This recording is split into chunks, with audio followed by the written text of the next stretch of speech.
Vamos falar aqui sobre o desaparecimento do indigenista Bruno Pereira e do jornalista Dom Phillips, correspondente do jornal The Guardian, no Vale do Javari, estado do Amazonas, no último domingo, 5 de junho. Vamos conversar neste momento com Francisco Lebens, ele que é da equipe do Conselho Indigenista Missionário CIMI, da equipe de apoio aos povos indígenas livres e isolados. Olá, Francisco, seja bem-vindo, bom dia. Bom dia. Estamos aí tentando, todos tristes aí com esse desaparecimento e ao mesmo tempo também indignados com essa falta de segurança nas terras indígenas. Exato. Francisco, o CIMI soltou uma nota, né, dizendo que o desaparecimento do Bruno Pereira e do Dom Phillips evidencia o desmonte da política indigenista durante o governo Bolsonaro. Eu gostaria que você falasse sobre esse desmonte nessa região, especificamente onde os dois desapareceram. Então, nessa região existe a terra indígena do Vale do Javari. É uma terra indígena, inclusive, onde existe a presença do maior número de grupos isolados no mundo. É a região com a presença de maior número de grupos indígenas isolados no mundo. E, nesse sentido, quer dizer, a FUNAI tem um papel super importante na proteção desse território, porque a sistemática invasão da terra indígena tem, inclusive, colocado um risco de extermínio desses grupos isolados, seja pela violência direta ou também pela possibilidade de contaminação desses grupos pelos invasores. Então, o que está acontecendo é que existe nessa região diversas bases de proteção etnoambientais da FUNAI, e essas bases foram sendo desmanteladas, enfraquecidas. Quer dizer, hoje a ação aí de fiscalização e de coibir as invasões depende muito mais da vontade individual de indigenistas da FUNAI do que de uma política estruturada, estratégica aí de proteção do território. Então, o que se vê é falta de conexões, falta de infraestrutura, as bases sem a cobertura institucional para fazer ações aí de enfrentamento dessas invasões. Então, na região existe um clima da parte dos indígenas de muita insegurança, por causa da presença de garimpeiros, de madeireiros, de pescadores e caçadores ilegais, inclusive da ação do narcotráfico.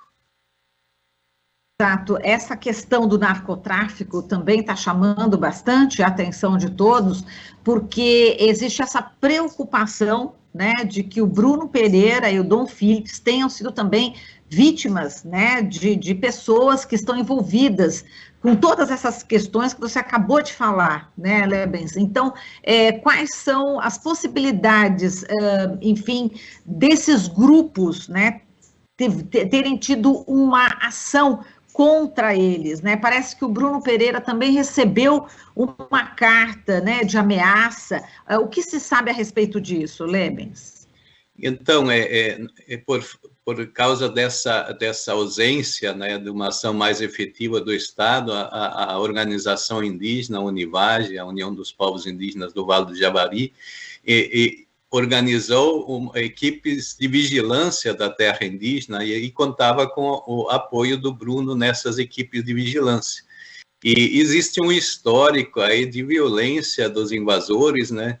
No caso, mais pescadores ilegais, que, inclusive, nos últimos anos, por diversas vezes, inclusive, chegaram a atacar a base de proteção da FUNAI. Então, eles, com a atual política, com a afronta do governo aos direitos indígenas, a discussão aí, inclusive, da mineração em terras indígenas, do garimpo, etc., esses invasores começaram a sentir cada vez mais à vontade e empoderados, né, nas suas ações aí ilícitas dentro das terras indígenas.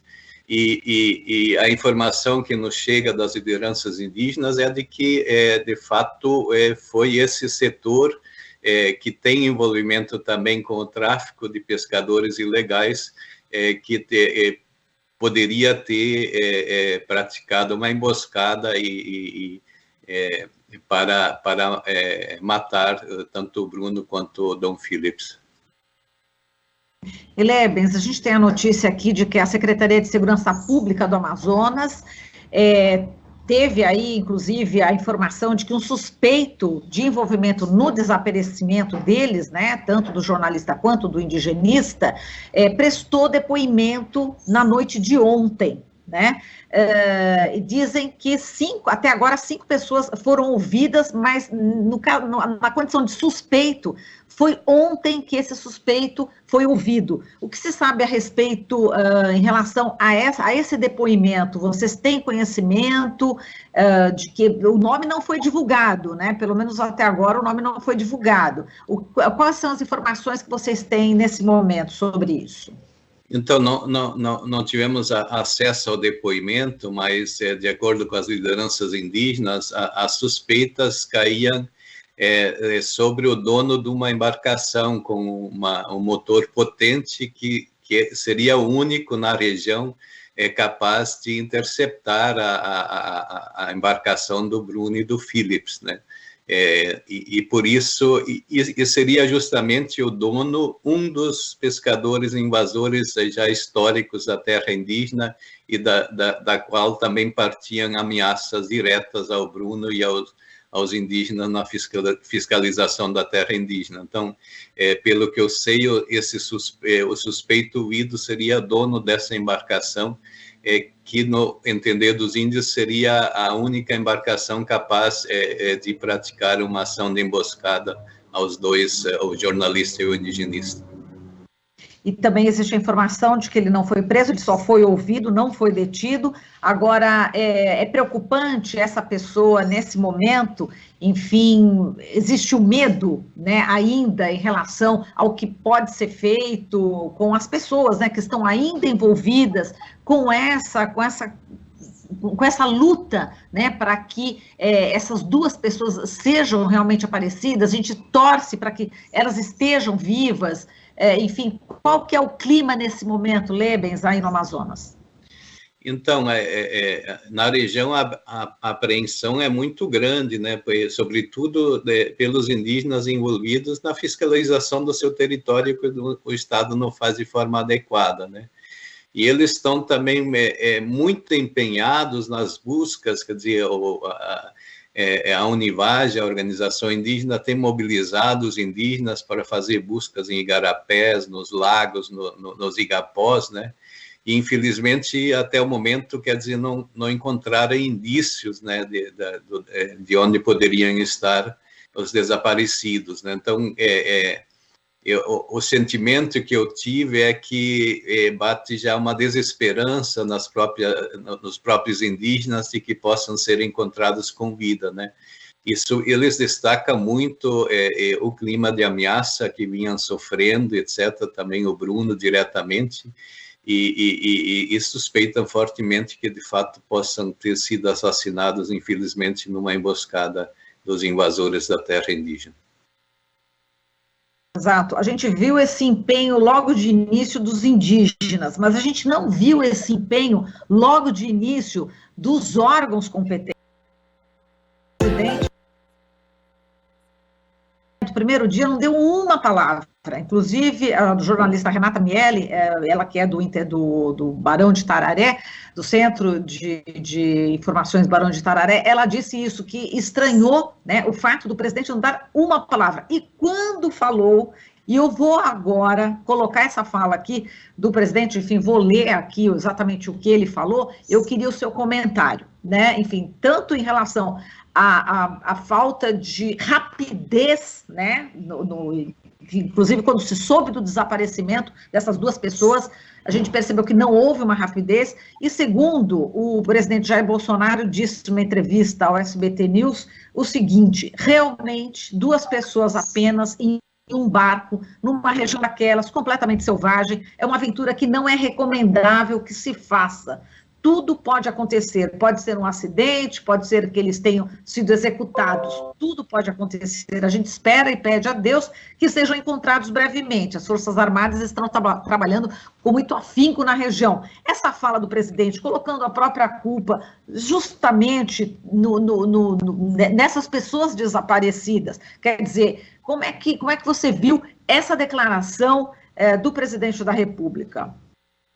Não, é uma declaração absolutamente absurda, quer dizer, de um conformismo com a situação de violência em que estão envolvidos os povos indígenas e os apoiadores desses povos, quer dizer, por que existe uma insegurança cada vez maior? É exatamente por causa da ausência de uma política efetiva do Estado na região, quer dizer, não...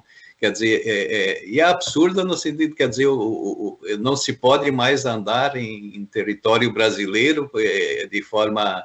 e eles estavam acompanhados, não exatamente nessa viagem, mas nessa volta para Atalaia, mas estavam acompanhados na missão no território por indígenas, etc. Então, na verdade, é uma declaração absurda, né, de conformismo, inclusive, que soa como um apoio aos invasores. Quer dizer, o que se esperava mesmo era uma ação contundente, uma presença, inclusive, de buscas que demorou, que agora vai engatilhando em ações aí de busca muito tímidas, sem o apoio, inclusive, de aéreo, né, de helicópteros que poderiam facilitar o encontro dessas pessoas. Quer dizer, até hoje não ocorreu, que deveria ter sido a medida imediata na tentativa de encontrar os dois com vida, né? Então, inclusive, problemas de logística, dificuldade